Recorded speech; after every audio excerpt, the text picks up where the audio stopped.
Today we've arrived in Arequipa, the second largest city in Peru. Nestled in the southern part of the country, Arequipa sits at the foot of three majestic volcanoes, Misti, Chachani, and Pichu Pichu. From the Carmen Alto viewpoint, we also see ancient Indian terraces. These terraces are parts of the pre-Columbian infrastructure and landscape adaptation. They are still used for farming today. Founded in 1540, Arequipa is often called the White City because of its architecture built with white volcanic stone called silla. We toured the Yanawara district. Famous for its silla buildings, Yanawara was officially declared a town in 1870, making it one of the oldest districts in Arequipa.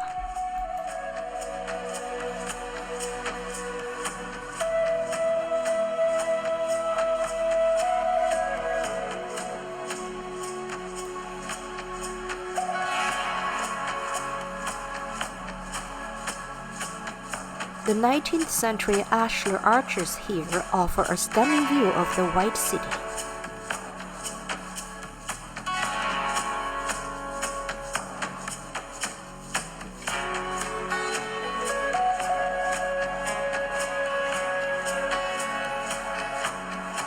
And what a better way to enjoy the sunshine than with some delicious local ice cream.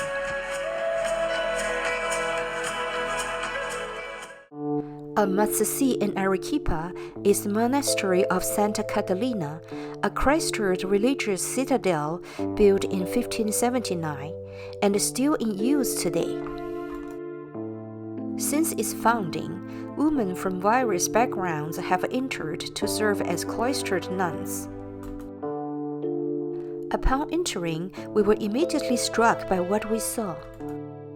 Every corridor, pillar, and exquisite mural transports us back in time, allowing us to feel the life of the convent centuries ago.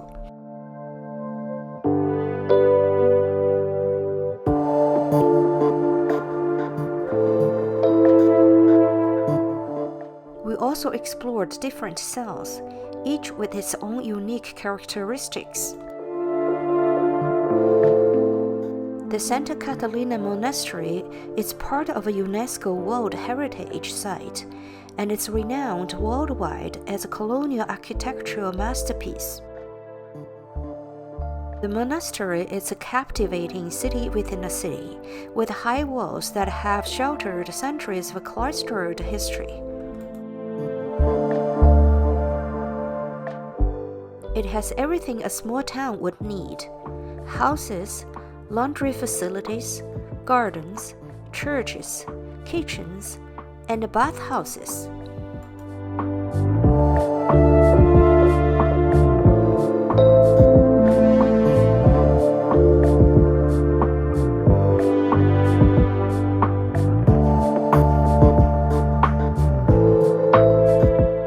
In fact, this mini-city covers an entire 20,000 square meter block in the heart of Arequipa. It's not just a religious building, it's a living, breathing illustration of the lives and customs of the people over the last few hundred years. The sunlight reflects off the orange tone of the monastery walls, creating soft images that linger long after you leave. Then we visited the Church of the Society of Jesus and its Cloisters. The church has 3 naves with intricate cupolas and an altar covered in gold leaves in the Churrigueresque style. Unfortunately, photos weren't allowed inside, so you will have to experience this breathtaking beauty in person. As night falls, the famous 15th century Basilica Cathedral transforms into a translucent crystal palace. And the main square becomes even more enchanting under the glow of the lights.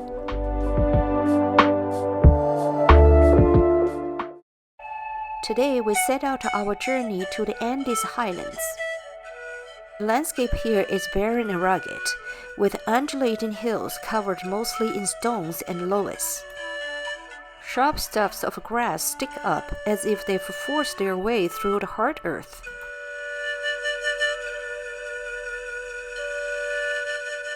We occasionally pass small oases, and I can't help but admire the people who live in such remote places. About halfway through the journey, our bus came to a stop. Looking ahead, we saw a long line of cars. The guide informed us that the road ahead was temporarily closed due to construction. As soon as we step off the bus, we feel the thin air of the high altitude. It kind of feels like we have landed on another planet. After about an hour, the road reopens and we're back on our way. The highlands are the heart of Peru. Up here, we're surrounded by llamas, active volcanoes, endless plains, and the world's longest mountain range. The locals continue to live as they have for centuries. Heading eastward, we entered a plateau grassland, an ecological reserve in Peru. We start seeing more and more herds of alpacas, vicuñas, and llamas.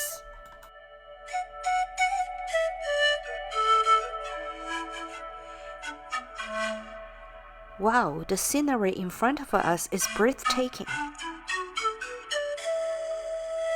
Our guide pointed out that the white specks on the distant lake are pelicans.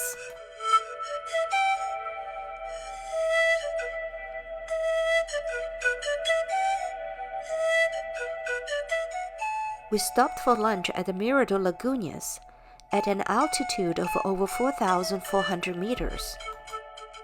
Some of our group experienced symptoms of altitude sickness. The guide recommended drinking local coca and mint leaf tea, which is said to help relieve symptoms.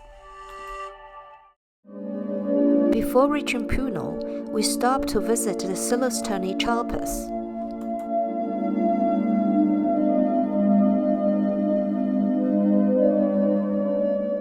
Silestani is a pre-Inca cemetery located on the shores of Lake Umayu near Puno. The tombs, known as chalpas, were built in tower-like structures above ground and are remnants of the Colla people who were conquered by the Inca Empire in the 15th century. After conquering the Colla, the Incas adopted their burial rituals, building the tombs even larger and higher up in the hills than the Colla had. According to legend, before the corpses of the highest authorities were placed in the tombs, they were mummified in the fetal position. These leaders were among the most important figures in the Colla and the Inca Empire. The Lagato Chilpa is the most famous tomb at Silestani.